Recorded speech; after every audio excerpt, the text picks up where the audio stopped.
Hello বন্ধুরা, আজকে চলে এলাম আরেকটা নতুন ভিডিও নিয়ে। তোমরা অনেকেই জানো আমি সেলাই কাজ করি। তো আজকে একটা নাইটি সেলাই করছিলাম। নিচের যে ঘেরটা আছে ওটা নিচের পোর্শনটা। তো অনেকেই জানো না যে জয়েন্টের থেকে শুরু করতে হয়। যেখানে সেলাই করা আছে নাইটির, সেখান থেকে শুরু করলে প্রত্যেকটা জয়েন্ট যা যা আছে সেগুলো সব মিলে গেলে নাইটিটা কিন্তু পারফেক্ট সেলাই হয়।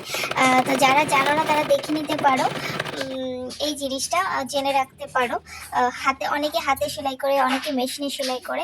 হাতে সেলাইয়ের ক্ষেত্রেও সেম, এই জয়েন্ট থেকে যদি শুরু করো তাহলে একদম লাস্টে গিয়ে পারফেক্টলি সেলাই করা কমপ্লিট হয়ে যাবে, সেটা হাতে হোক আর মেশিনে হোক।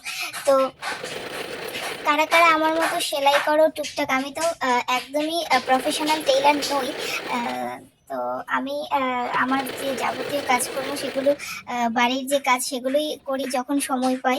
তো তোমরা কারা কারা আমার মতো এরকম সেলাই কাজে টেইলারের সাথে যুক্ত আছো? হাজব্যান্ডের পুরো পয়সা বাঁচিয়ে দাও।